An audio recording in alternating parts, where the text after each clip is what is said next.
resistance as well. You wouldn't fit? Yeah, no. Yes, Vietnam is Hamas. They also have a Hamas tunnel. Describe exactly what took place.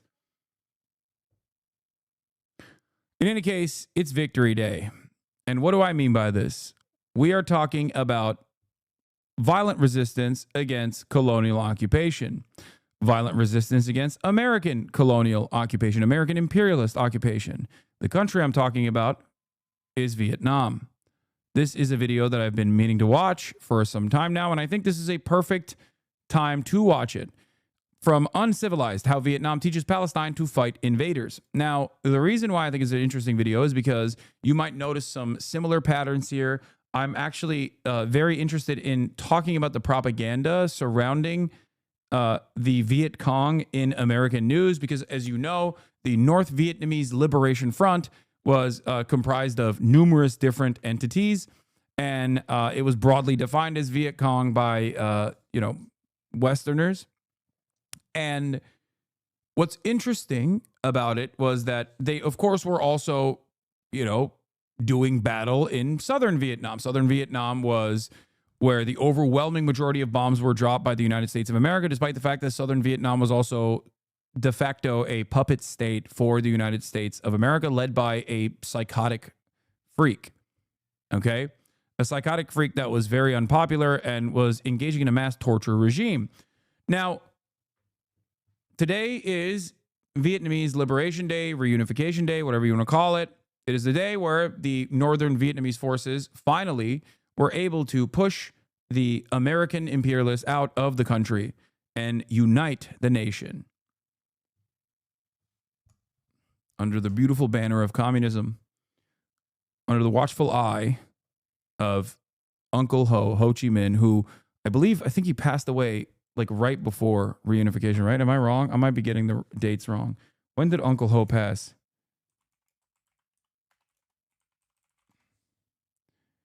September 2nd, 1969. He died of a heart attack in Hanoi at the age of 79. He was failing in health for some time. By the time of his death, he had already ceded control of the country and the war to his successors.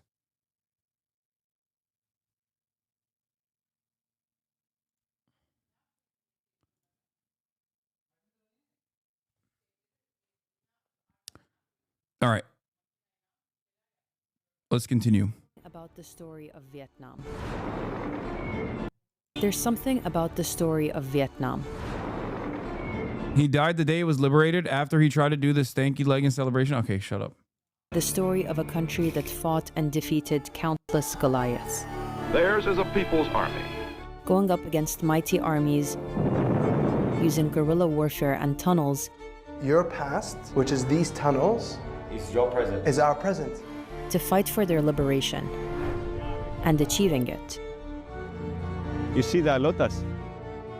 The lotus is in the mud, but the lotus is not dirty by the mud. Even though we have been so war-torn,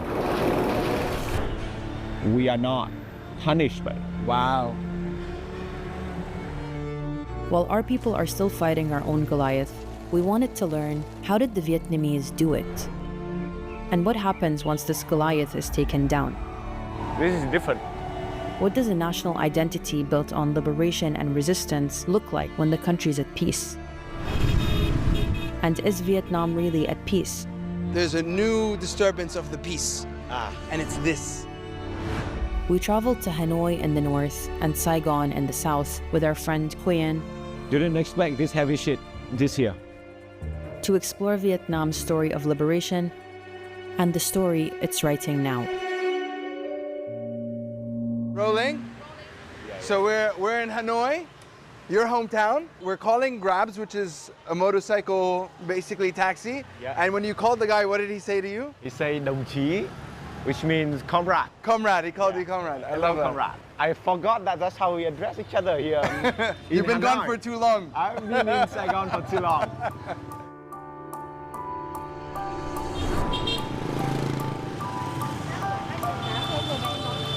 Party in the morning in Hanoi. I love it. All the aunties are doing Tai Chi in the morning and dancing. You gotta stay fit, just in case they have to fight colonialism again, just in case the French come back. Hanoi is a city that's thousands of years old, that's lived through and expelled many occupiers, including... I will say one thing, and I hope nobody gets mad at me for saying this, but the greatest invention, the greatest food invention of all time did come from the French occupation, the banh mi sandwich. I know it's fucked up, but you know, I'm the type of guy who looks at, I'm the type of guy who likes to look at the silver lining, and banh mi's are so fucking goated. It's hard not to recognize it. Like it is every time I bite into a banh mi sandwich, I think to myself, like, you know, it really fucked up for sure, but they made the most of it. You know, that is pretty incredible. Sorry, let's keep going. Including the French. Not even a top 10 food item of all time. Dude, my life changed after I had that fucking banh mi in Australia. Alexa has a banh mi place near their house, and it was so good. I still think about it. I think about it all the fucking time. I had never actually given enough close attention, the serious attention it deserves to this delicacy, okay? To this decadent experience. And it was so goddamn good. It was so fucking good. I still think about it to this day. Australian banh mi. Listen, I've never been to fucking Vietnam, okay? Give me a goddamn break. Give me a goddamn break. Australia, fairly close, okay? Australian Asian food is pretty goated. What are we talking about?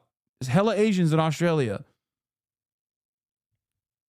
They arrived under the banner of a civilizing mission, but were really there to exploit the natural resources and labor of the country. They worked from dawn till dusk, but they did not have enough to eat. While French companies like Michelin Rubber made millions in profits from factories and plantations. The French left their mark in ways that are still visible in Vietnam, whether through the architecture. And you can tell it's quite French looking. Yeah, it was clearly modeled after the Opera House in Paris. In Paris, yeah. Or through the missionaries that led the colonial incursion. So Peter and Paul, and then you have the two Vietnamese priests on the other side. Wow. These are two Middle Eastern men. Holy but they look smokes. white. They look white. So this could be me. Yeah. And then that's And that's you.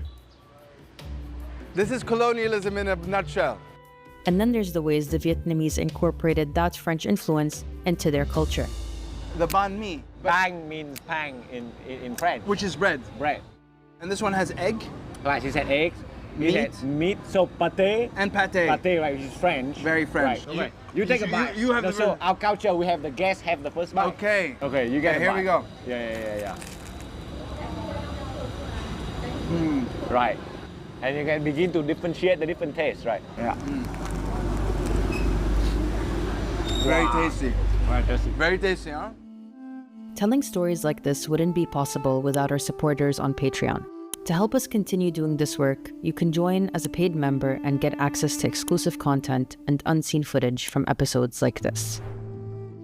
Now back to the video. People just sit out and hang out here. It's Yeah. much slower in terms of pace. Yeah. When you go to any places, any cities, you can have a sense of what this place is about, what's an invitation of this place. And every city has a different whisper. Thank you, Auntie. Come on. Come on, go. The invitation of Hanoi, if you pay attention to the way people do things and set up, is come to us and appreciate our heritage, tradition, culture. Hanoi is the political capital of Vietnam, home to the government today and the birthplace of the resistance that removed the French colonizers. Uncle Ho is everywhere. You know, Uncle, in many ways, to me, was a genius in that way, because he knew that the only way to get through the Western colonization is to be one of them. It's like we got to blend first before we ask for our own independence, right? A hero of wartime resistance, Ho Chi Minh. Ho Chi Minh was a Vietnamese communist revolutionary who, after spending years abroad, returned to Vietnam when it was under momentary Japanese occupation during World War II. He founded the Viet Minh, a communist guerrilla force which drove out the Japanese and then went up against the remaining colonizers, the French. I looked at him and said, President Ho, how can you possibly fight war against the modern French army? You have nothing. You've just told me what a poor country you are. The French have planes, tanks, napalm. How can you fight the French? And he said, oh, we have a lot of things that can match the French weapons. Tanks are no good in swamps. They fought for 8 years before the Viet Minh defeated the French and ended almost 70 years of French colonial rule. Going up against mighty armies wasn't new to the Vietnamese. Besides the Japanese and the French, they'd gone up against the Chinese and later the Americans, coming out victorious. But the French had a particular brand of cruelty that's still visible in the city today. And this building used to be a French prison. Yes. Still in Hanoi, I think called Hell on Earth. Yeah. This place was built as a symbol of displaying power, right? But also for other people to see this is what happens when you rebel against the French. The French. So there is some public displaying element. They staged public executions. The severed heads were photographed and printed on postcards, which soldiers sent home to sweethearts in Paris with kisses from Hanoi. Like, obviously... Dude, European colonial violence is so fucking insane. It's actually, like, this is such a common... It's such a common meta. It is such a goddamn common meta. Like, these motherfuckers had human zoos, bro. Like, in Belgium and shit. They had human zoos. And, like, not that long ago, for the record. Isn't that crazy? Like, we like to think about how, Western liberal democracy is so enlightened. And, like, the unimaginable barbarity, the unimaginable barbarism of European colonialism is so fucking crazy.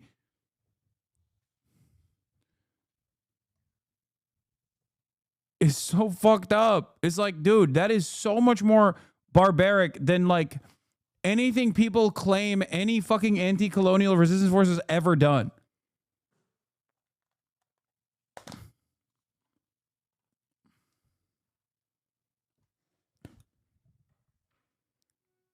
Anyway, sum the point. After the war and everything, we can just throw this and there are animal enslavement zoos which are barbaric. There's animal death camps going on right now and you're supporting them. You are ignoring this reality. Why aren't you vegan yet?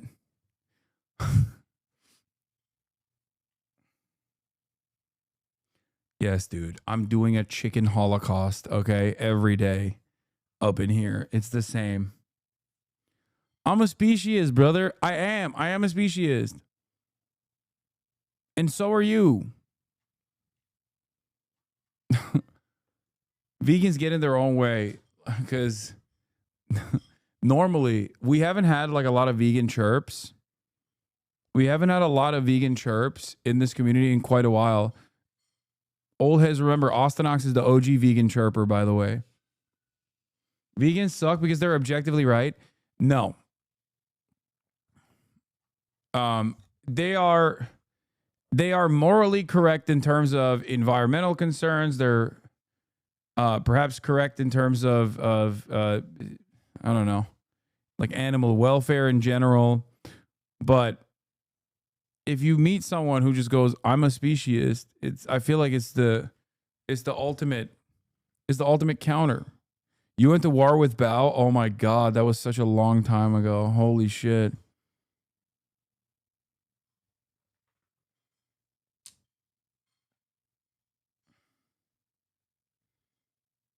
Yeah, Bao Bao. God, this really was a debate pervert community when you think about it. My point always been the same. As long as I can have the same macronutrients, ease of access, that also tastes good, I don't give a fuck. I'll eat whatever the hell they make in a lab. I don't have to eat chicken. I eat chicken every day. That should allow you to understand. I don't give a fuck. Like I don't eat that much beef anyway. I eat mostly chicken. And I'm perfectly willing to just never touch meat ever again. Never touch an animal product ever again. If there was a real alternative that has the same exact macros. You ever fuck with barbecue? I mean, I didn't say I'd never eat meat or beef. Yes, I fuck with barbecue. especially Korean barbecue. Oh my God, my mouth is watering. Holy fuck. All right, let's just continue. Turn it into another building. Yeah. But there was a choice by the government to keep this. And the question is for what?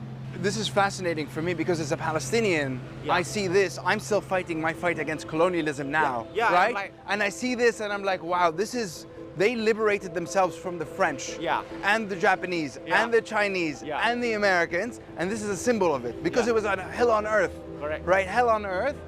And it is for me, wow, this is what post-liberation could look like, right? Yeah. We can have a museum one day that Yeah. says, Oh, wow. Now I'm touched by what you said. do you see what I'm saying? Yeah, so now you haven't gone to the stage where you can put A museum up. museum up. You know, when people can commemorate something, that means they have moved on. Exactly. Yeah. And I think the purpose, and I feel moved by it.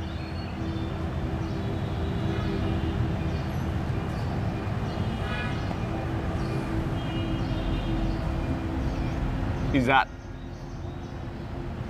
what we have is very fragile.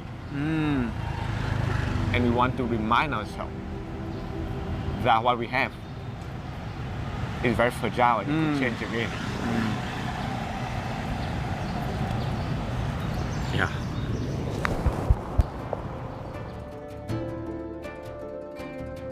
After the French were defeated by the Viet Minh, Vietnam was divided into two. North Vietnam, led by Ho Chi Minh, established a communist government with strong ties to the Soviet Union and China. And South Vietnam, led by an anti-communist Western Allied ruler, which was supported by the US. This division I can't think of like another analog for something that had taken place, like a similar structure where another Asian country was divided similarly. I don't know. I mean, it's not like a one-to-one comparison, but you know. launched a second, more brutal war, this time with the US getting directly involved.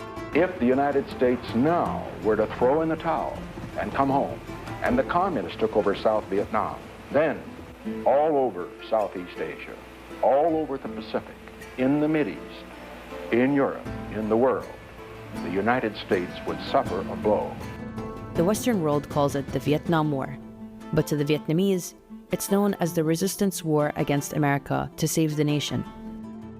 Can you ask him what was his personal feeling when they divided the country in half? Miền Nam, miền Bắc Không bao giờ mình có thể chấp nhận. can never accept it. Never accepted. No. Không bao giờ. Bởi vì là một dân tộc. This is one nation, one tribe. This is impossible, unthinkable, because if you have North and South, you're one country, but then you see each other as enemy. This is Doan Ngoc. He's the Vietnamese composer behind one of the most famous wartime songs that's still popular to this day. Would he sing it for us? Yeah. Rồi gì? Đúng rồi. Năm mây đen trên một chiếc xe tăng, những năm bông. Wow, I can't believe he's singing such an violent, anti-white song. That's unironically what people say when, like, South Africa's like sing "Kill de Boer" or whatever. For the record, this is a hate song. I can't believe it's the same principle behind people being like, "Wow, I can't believe the Yemenis have a song about like the Saudis." Trying to ethnically cleanse them. Like, that's literally the same shit. The only difference is Vietnam is now an established fucking country. So obviously, if you were to run around and say shit like that, even if you said something like that about North Korea right now, people will look at you like, what the fuck is wrong with you? Remember when that fucking freak Dan Saltman tried to do that with the Ia Cha song, the DPRK song that I played? And he tried to get me banned for fucking playing terrorism music because DPRK is a state sponsor of terror according to the American State Department. Like, yeah, there is an extent to how much you can push that note. Yeah, I can't believe that they have violent songs. I can't believe they have violent songs about their, liberation movement. Please do not look at the Pledge of Allegiance or any number of different songs that come from the Revolutionary War period. Do not look at that, because that would also be fucking violent, because that's what it is. Hoa nở cùng một cội như năm ngón tay trên một bàn tay đã sung trận cả năm người như một. Vào linh sẽ tăng anh trước anh sau cái đến ở ăn mỗi người một đi. I'm unironically a return guy, but for fucking like communist agitprop, it makes me so sad what we have lost. God. Oh, look at the world now. How can you ever look at the world right now as it exists and be like, nah, it's so good. The world would have been better off if there was no USSR. See, we're doing so much better now. We're doing so much better without growing socialism anywhere. The whole saying here. This is even if we have to burn the entire Cheongshan range, which run from north to south. Dude, people use clips like this to say you're promoting genocide and all kinds of stupid shit on Twitter. People are so stupid. Yeah, I know, whatever. We must regain our independence for our country. This is something that is, I think when you combine it with People's War, with the mythology of resistance, this is, to me, is a message of sacrifice. We sacrifice to at all costs to win our liberation from colonization. One of the things that later on in my life I learned is when Nixon was writing, there was an exchange of messages from Nixon and Ho Chi Minh, and Nixon was asking the Vietnam to give up because otherwise there will be a lot more atrocities and casualties. And then Ho Chi Minh reply was, Nixon, you don't get it. You don't get it. It's not about how much we have to lose. We are willing to lose everything. And and I think that really speaks to the pain of the people also who have little to lose. Really, for Nixon, I imagine it was a very remote situation where you press a button. Your soul is not in the game, your skin is not in the game. Yeah, maybe your political power is in the game, but that is nothing compared to what we have to lose.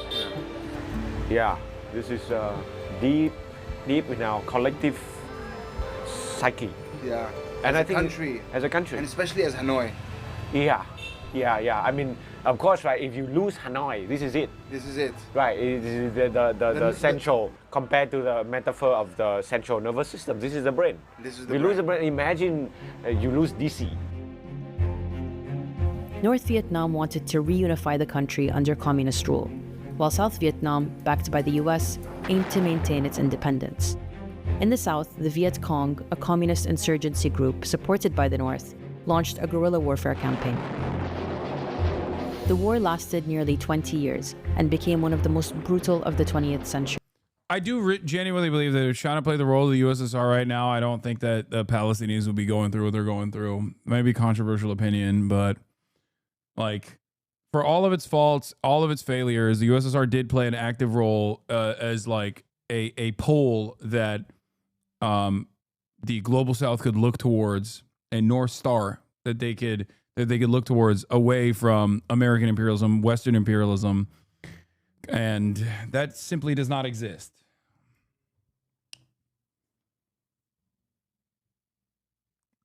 Wherever the Americans went, they burned and destroyed and killed.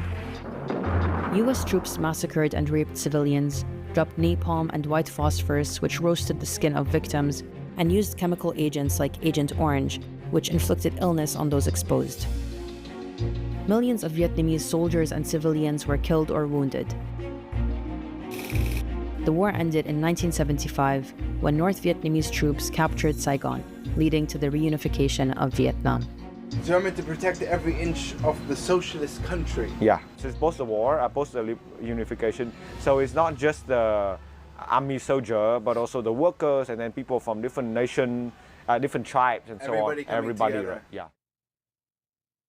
This is important photos too. It's a classic, a young boy with a flute on a buffalo, right? And this is peace, simplicity. Simplicity. This is what we fought for, the right to do this.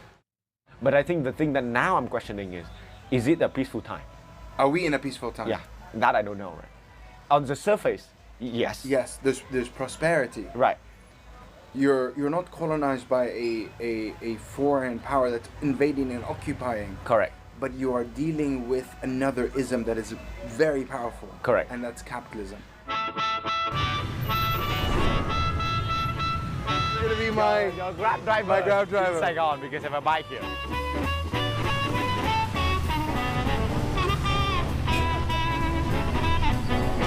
Five fingers.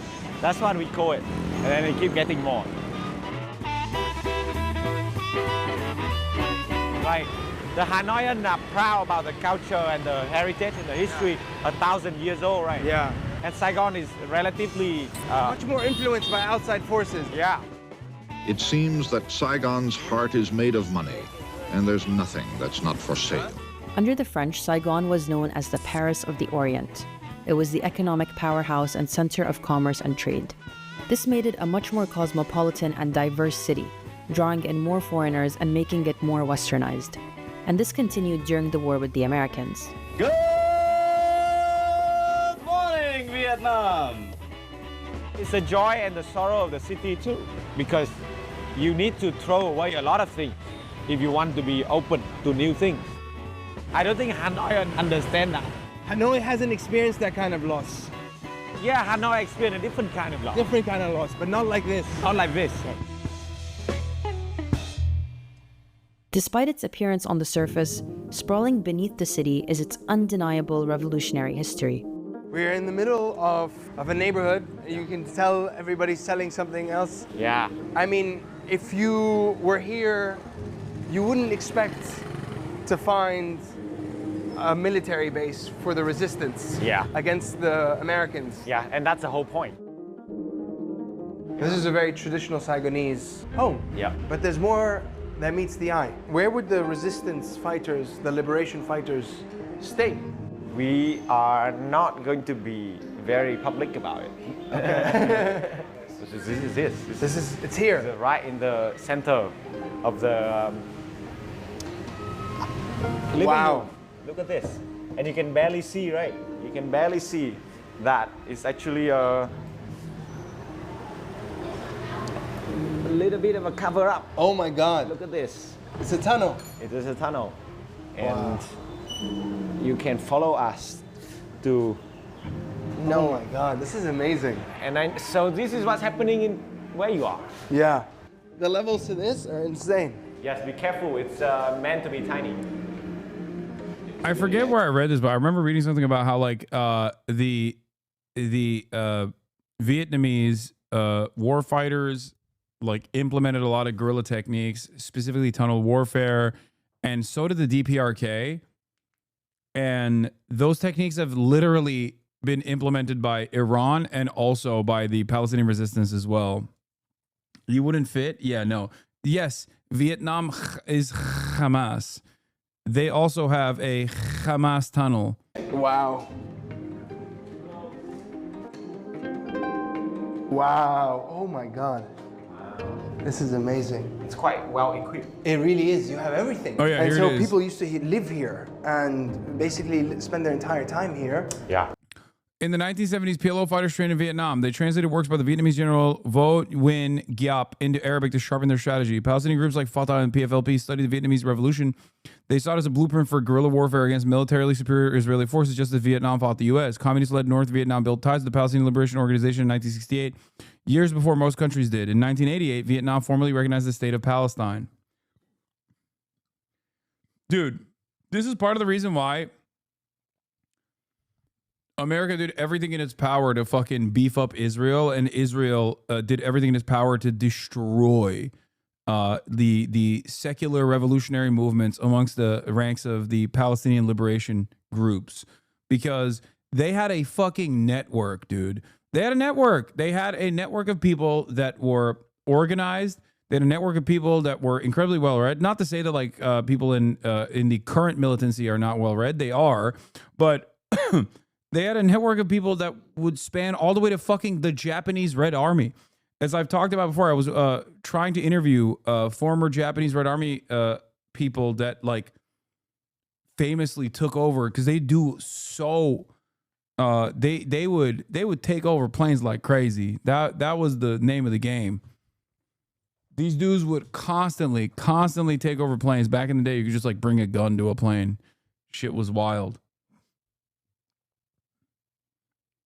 But there was basically a major network built around socialist revolutionary militancy that created this underlying educational base for militancy against colonial superpowers all around the world. Uncool from an aviation perspective, yes. It's true.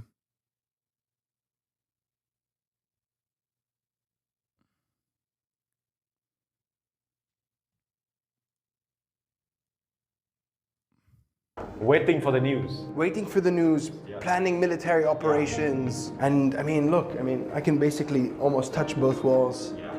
Yeah, we read this article when it first came out. And most importantly, Hamas is more Viet Cong than ISIS. Faced with Israel's technological and military superiority, Hamas's military wing, the Al-Qassam Brigade, has turned Gaza into a haven for guerrilla war. Yeah.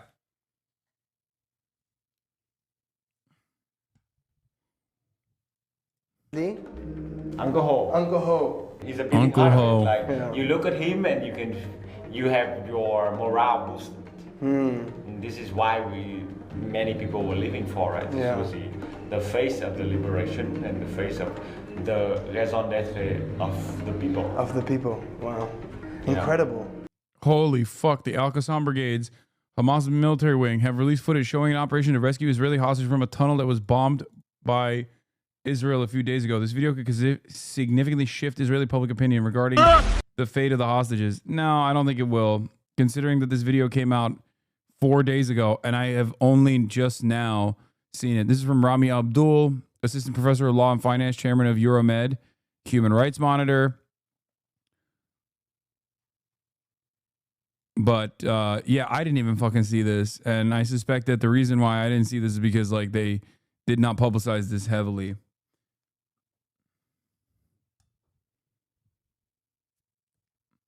If Ethan brings up Destiny on Friday, you need to back out. Do you already know how you'll respond? He's not going to do that. I don't think he's going to do that because he's not going to fucking fully. He is not going to. He's not going to openly show that he is willing to collaborate with Destiny or Dan Saltman. I mean, he will entertain collaborating with Dan Saltman, but.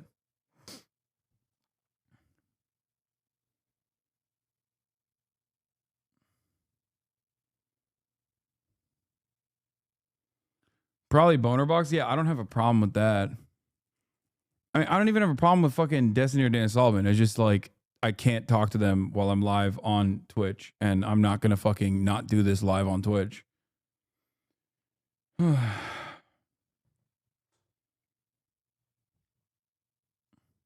Incredible that I'm saying your past, which is these tunnels. Yeah, I saw this video as well. This is a good video. This is what people in Palestine are doing right now, living in tunnels, fighting colonization. Yeah. Wow. There's no conscription in North Vietnam. Yeah, because I think he wants to do a oh no Sam Cedar, what a nightmare moment, which wouldn't work like that because I would instantly start shitting on him. The problem is I would get banned most likely, and that's, I don't want to. And Twitch has openly stated that if such a thing were to happen, I would get banned, for the record. But he even said he wouldn't do it, and I have to trust his word. I have to take his word on it. There's not much I can do. Plus, he can destroy me. He can destroy me in the marketplace of ideas anyway.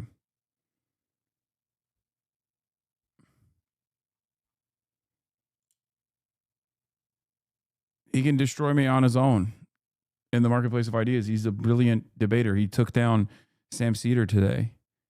I'm genuinely, I'm terrified. I'm scared.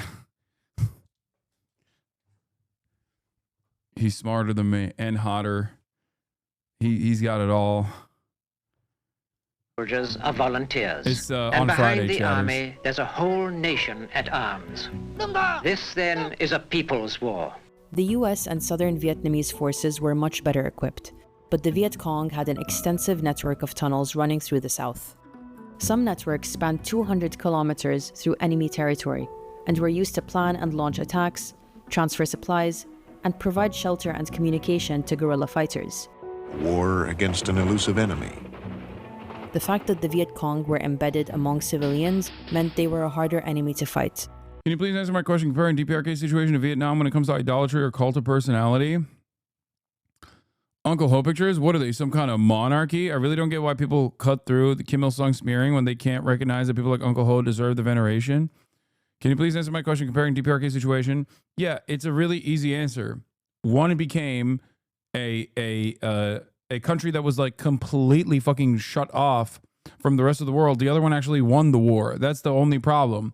If Kim Il-sung had won and Korea was a unified nation state, they probably would resemble Vietnam right now.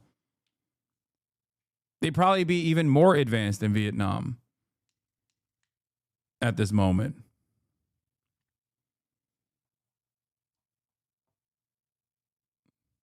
Like significantly more, actually.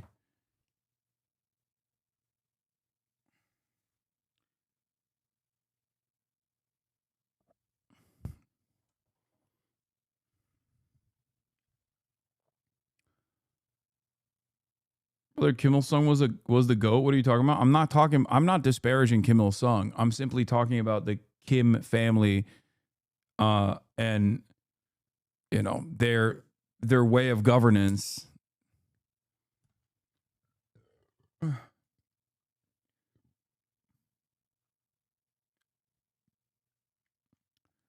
Vietnamese revolutionary smiling after being sentenced to 20 years of labor camp by the fascist South Vietnamese puppet regime in 1968. She replied to the judge, "Your regime won't last that long." And she was right. Happy Victory Day. She spent 6 years in a labor camp before the fascist U.S. puppet regime fell, and she was freed. That photo became known as the Smile of Victory and came to symbolize many Vietnamese women who fought the U.S. empire and won. After the defeat of the genocidal U.S. imperialists, Vo Thi Tang, I don't know how to say her name, retired from the army and became the head of the Women's Union, served in the National Assembly, and also chaired the Vietnam-Cuba Friendship Association.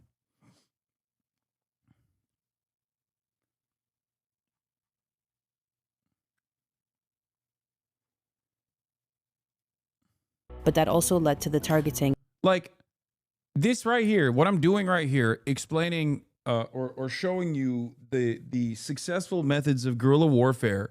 Okay, successful methods of guerrilla warfare. And the video making these comparisons to Palestinian guerrilla warfare, like Palestinian resistance against Israeli occupation. The reason why a lot of people feel some type of way about one and not the other, or the reason why there's a lot more comfort in being able to openly talk about the North Vietnamese liberation forces and their success is because they won. And also because it was in the rearview mirror, which goes back to the same adage, which is, you know, liberals support every single civil rights movement except the current one. They support every single anti-war protest except the current one. And that's precisely what's happening here. So in a couple years down the line, if, you know, if Israel can't keep up this unlimited genocide that it has brought about the Palestinian population, and the Palestinian people truly get sovereignty, autonomy, inshallah, one day, okay, most liberals will go back and act as though they were not standing in opposition towards the resistance, and they will actively talk about how heroic these endeavors looked like.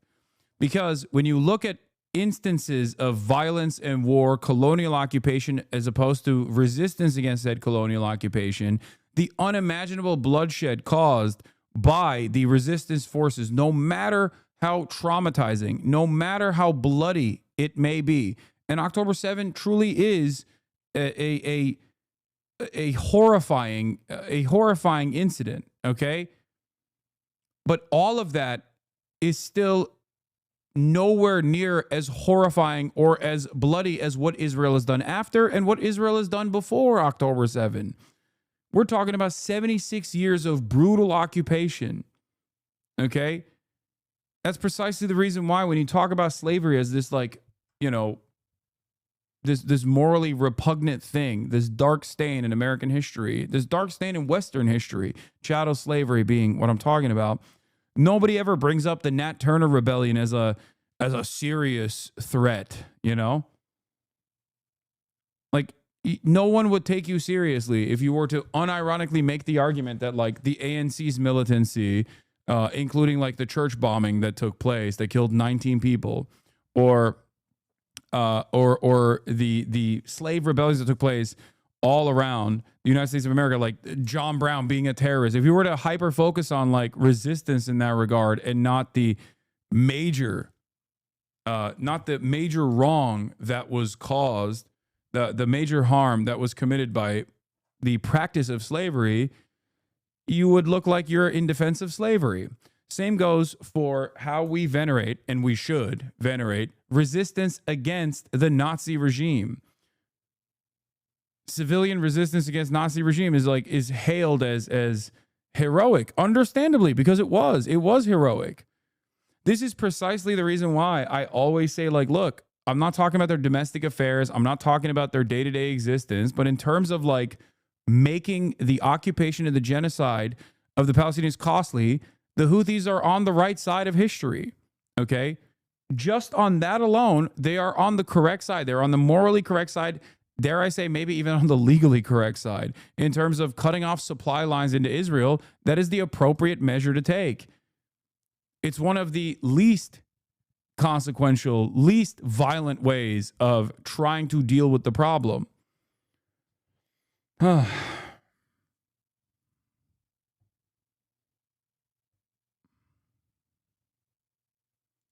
And massacring of civilians. Jamais, jamais, ils gagneront ces guerres. Jamais, jamais, nous submettrons. The tunnels remained and were an integral part of the Viet Cong. I think it's still fair to say that the Confederacy and slavery is still defended. No, I'm talking about liberals. I'm not talking about fucking reactionary weirdos, by the way. So yes, you're right. In the South, John Brown is definitely still seen as an evil terrorist. And I totally understand that because they're fucking losers, okay? They're stupid ass racist losers. Anyone that still tries to venerate the Confederate soldiers or the Confederacy or the generals or whatever is a giant loser. It's that simple. So yes, I'm not talking about those people. I'm talking about liberals. Like, liberals are not going to. Liberals love talking about how the North didn't go far enough, right? Like they always fantasize about how hard they would have fucked over the Confederates if they had the power at the time or whatever. They talk about how they would participate in the Underground Railroad, right? They fantasize about this shit, but then, like, in the real world, there is horrifying settler colonial violence that is happening, that's unfolding right in front of their eyes, but they can't even take a fucking moral stance against it. And that blows my goddamn mind. Yeah, liberals who say Sherman didn't go hard enough have no issue being like Israel should go harder. And that's the problem. That is what I'm talking about. That inconsistency is precisely what I am talking about here when I say liberals that fantasize about being these, like, rebellious revolutionary figures in the real world are very scared of any sort of disruptive anti-imperialist action. They want to constantly put a timeline, the white moderates, as Martin Luther King Jr. correctly pointed out in his letter from Birmingham jail, the white moderate wants to place a timeline on another man's emancipatory journey. The white liberal wants to tell you, here is how you're supposed to resist. Now is not the right time. This is not the right way. So that's precisely why when people say, like, oh, how dare you say from the river to the sea, Palestine will be free. That is not an emancipatory slogan. That's actually a slogan that means you want to kill all Jews. It's like, well, why am I supposed to listen to you in this regard? You clearly are not invested in the cause of Palestinian emancipation. You just simply aesthetically want to stand as though you are side by side with the Palestinians, but you are terrified of them. You secretly do think that they are barbaric and backwards and mass rapists and whatever the fuck. That's it.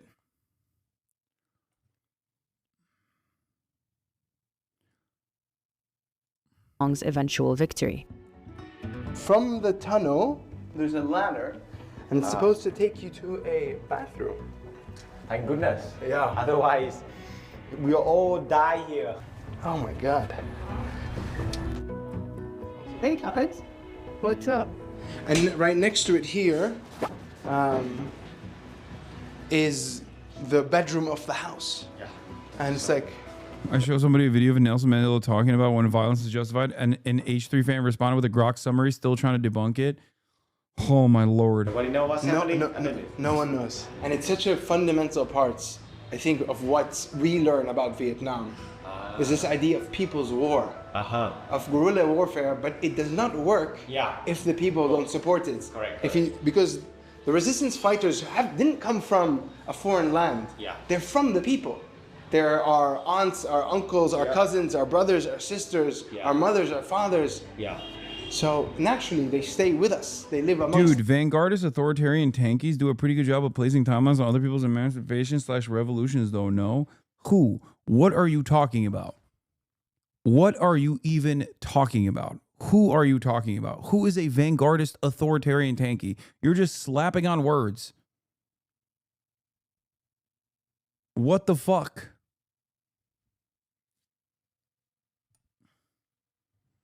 Where are these people? What are they saying? Please explain to me. Vanguardist authoritarian tankies, Kamala Harris. The most common critique of communists ever? What do you mean? No. Don't just do vague gesturing towards something that we all are on board with, because I clearly do not understand what you're saying. Use your words. Who are you talking about, and what are they doing in terms of like placing a timeline on other people's emancipation? Are you talking about, like, when you say tankies, are you saying like the Hungarian counter-revolution or something? Like, what are you referencing? Is it the USSR rolling tanks? Is that what we're talking about here? Like what? I'm giving you help. I'm helping you. I'm helping you come up with a coherent worldview.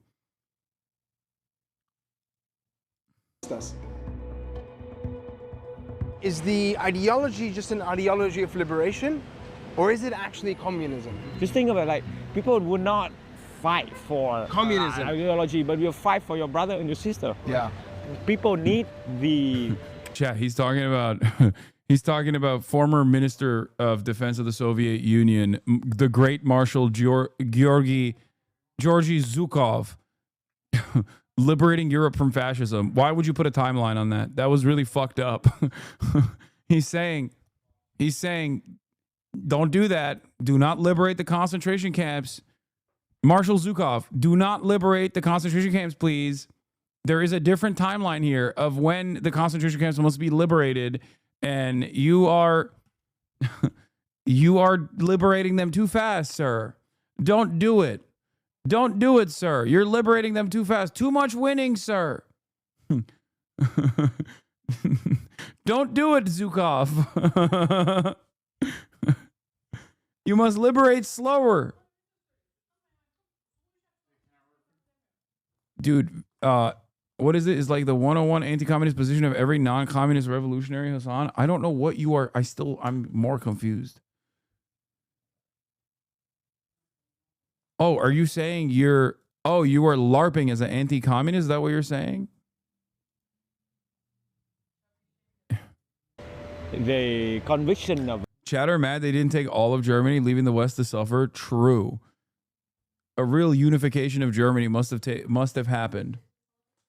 Political leader. Yes. Yes, with this direction of this person, we can make it. But it's not the reason we fight. We fight. Interesting. Yeah. Communism, in a way, lends itself very strongly to Vietnam because it's already a very community-based, family-based structure. Yeah. The us is stronger than the me. Yeah. But at the end of the day, people are not fighting for communism. Yeah. People are fighting for liberation. Yeah. They're fighting for freedom and self-determination together. You see the lotus? This is our national flowers. One of the teaching of the Vietnamese Zen master Thich Nhat Hanh, very well-known teaching, is no mud, no lotus. No mud, no lotus. The Vietnamese wouldn't be who they are without their history of expelling mighty army after mighty army. But the traumas that come with resistance and liberation... I'm not gonna lie, I'm a little disappointed in this video. I actually did think that they were gonna talk about the history and also all the cool things that the North Vietnamese forces did, or even like the espionage they engaged in South Vietnam. And most of it is just like, look at how beautiful it is. It's like almost he's flexing on the Palestinian guy. He's like, this is what you can have one day. I'm kidding. He's not doing that. But it's a good video, but I did think that it was going to be more like nerdy military shit. Remain. 30th of April will be the reunification day. And people have been told by people of the previous generations who said that during that time in 1975, right? And you begin to see that something is different in the city. And then on the very last day, you hear the helicopters and you don't know what was going on. Yeah, it was the sound of liberation. Wow, it's the sound of something sinister is coming for the one living in the south. As North Vietnamese forces approached Saigon, Vietnamese people in the south began trying to flee, while the US conducted the largest helicopter evacuation in history. The city was suddenly choked with people, lorries and cars, all chasing one American evacuation convoy after the other. They didn't know what was coming. They didn't know what's going on. But liberation was coming. Reunification was coming. From the north perspective. From the north perspective. Yeah. And for the south? For the south, it's the destruction of everything they know. So even reunification was a violent process. Oh yeah. Once Saigon was captured, the war was officially over. But what was left was a country devastated by war. It's estimated that 2/3 of the villages in the south had been destroyed, with millions of refugees both in the country and fleeing. When we talk about the prison, the Hoa Lo prison in Hanoi, I was saying that it was a reminder of that peace was very fragile. Huh? I think this one more than anything, because prison is a sign of captivity and about breaking free. Yeah.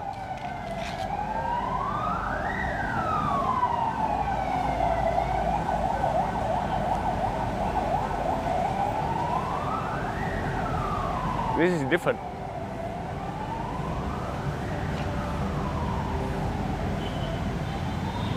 This is about the magnitude of how far humanity can go in both directions. Extreme violence to oppress and extreme violence to liberate. Yeah. And you know, the weirdest thing is, growing up, I also heard of the American dream and I follow my American dream. So there is this weird psychodynamics of, there's a part of us learning that American was a bad guy, but we're not believing it because there's also the American, there's an American dream. So there was that tiny conflict. You know, you saying that, you have an American fighter bomber plane behind us. Wow, it's massive. It's massive, but at the same time, what's happening in Saigon is essentially the arrival of the American dream here. Yeah. With the hyper-capitalism that we're seeing around us. Yeah. I'll ask you this, did America ever leave? After almost 10 years of economic hardship and post-war Vietnam, the ruling Communist Party transitioned the country to a more capitalism-friendly economic model, and it transformed the country. Look at the tower up here. The poverty rate fell from over 70% in the 1980s to around 5% by 2020, lifting millions of people out of poverty. Today, Vietnam is one of the fastest... Just got a Hasanabi YouTube notification. What did I post? What the fuck did I post now? Wait, really? I didn't post shit. I was excited. I thought the editors were cooking my reaction to the Sam Cedar "What a Fucking Nightmare" video, but I guess not. It's just a short. God damn it. The new short is really popping off. Growing economies in Southeast Asia. And nowhere is that more apparent than in Saigon. You can already see the kites being flown against the backdrop of a very booming metropolitan city. This is a place our friend comes almost every day. This is essentially used to be the jungle. It's a jungle, yeah. And then concrete. And then now you see concretes are just building up. Nobody knows how many more years all this will be filled with skyriser. For now, we still have people playing kite. After centuries of fighting invaders, the country has only been at peace for 50 years. And while invasion the way it once looked isn't on the horizon, there are new battles taking place. Battles for the essence of the country moving forward. We are performing comedy for these guys. 3, 2, 1. Yes.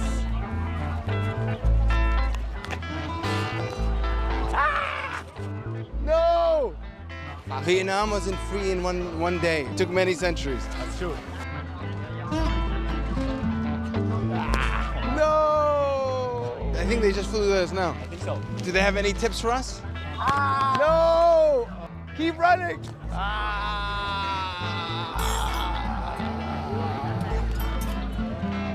We look at these high rises and we ask ourselves, is it what we want to see?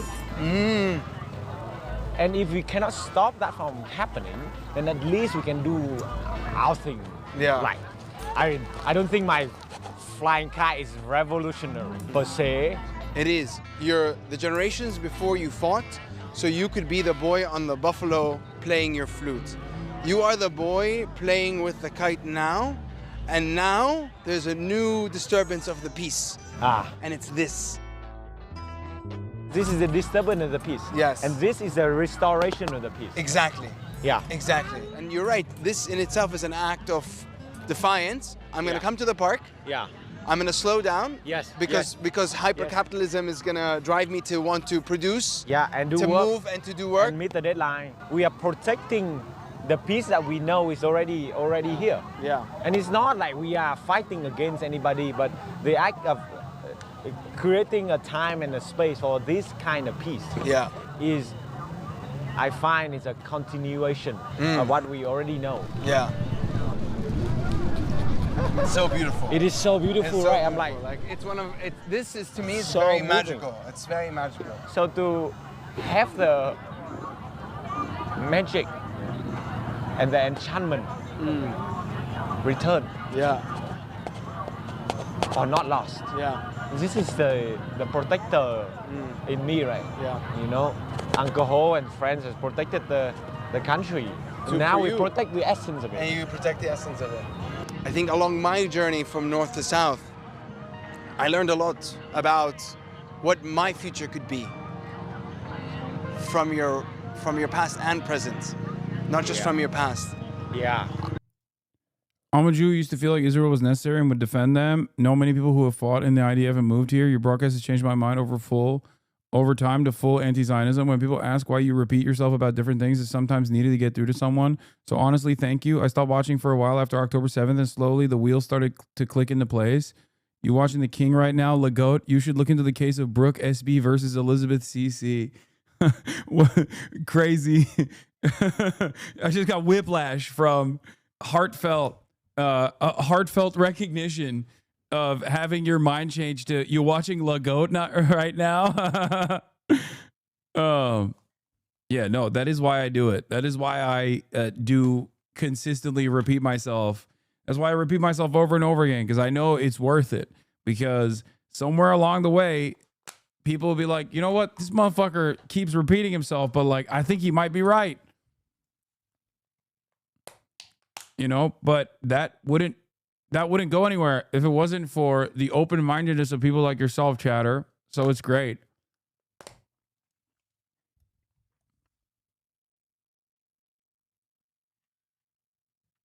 4-1 T-Wolves, big dog. Okay, everybody calm down. Okay, okay, first of all, I didn't want to pull this card, but one, this is ageism, and two, it's elder abuse. If it happens, it's elder abuse. It really is. You can't whip around a 40-year-old man. Like, that's Like, that's actually fucked up. Okay.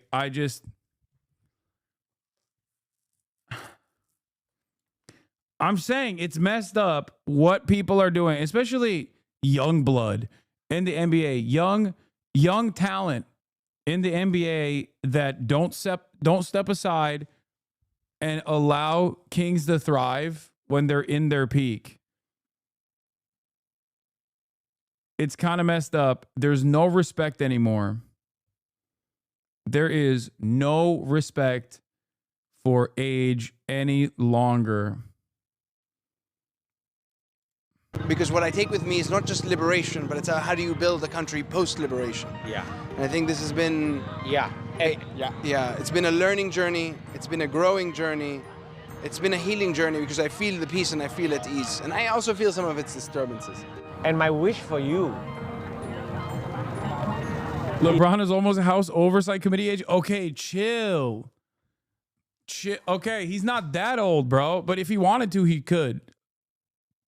I'm just saying he'd probably be the GOAT of the Oversight Committee.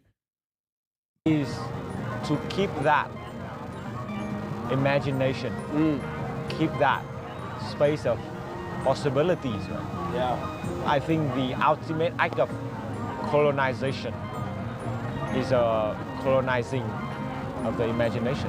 You're absolutely right. You don't know what's possible anymore.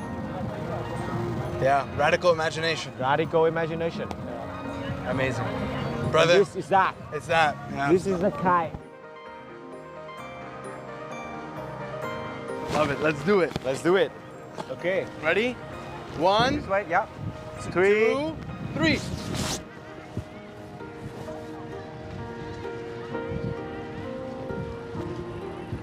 Yes. Yes. Coming up this time. Can you compliment me too? I've always hated Israel, but my grandpa called me a human clownfish today. I need support.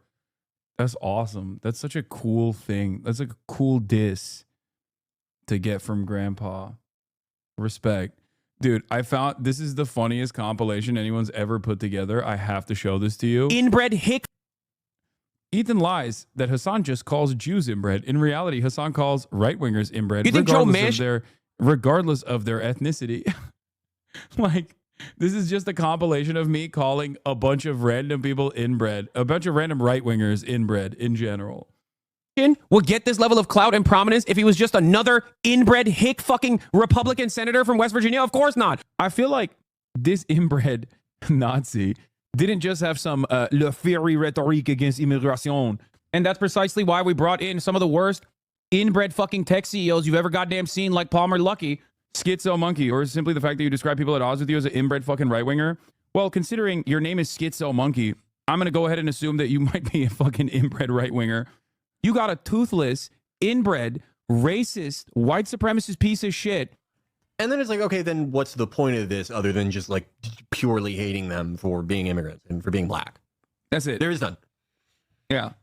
And yeah, and those motherfuckers speak like 4 languages too. That's the other part where they're like, oh, these are some dumb, uneducated, lazy cat eaters. And it's like, dude, you are literally inbred. You are so inbred. You look like the human version of one of those little fucking teacup poodles that we saw earlier. And you're over here talking about fucking how lesser than these people are. They're speaking fucking 4 goddamn languages. They're working hard. They just want to fucking survive. And you're over here lazy and angry as fuck.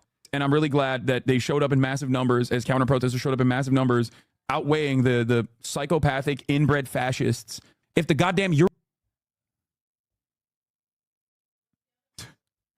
I can't believe there's 5 minutes of me calling people inbred. Jesus Christ. I never realized how often you call people inbred. Yeah, I think I say that a lot. Oh my God.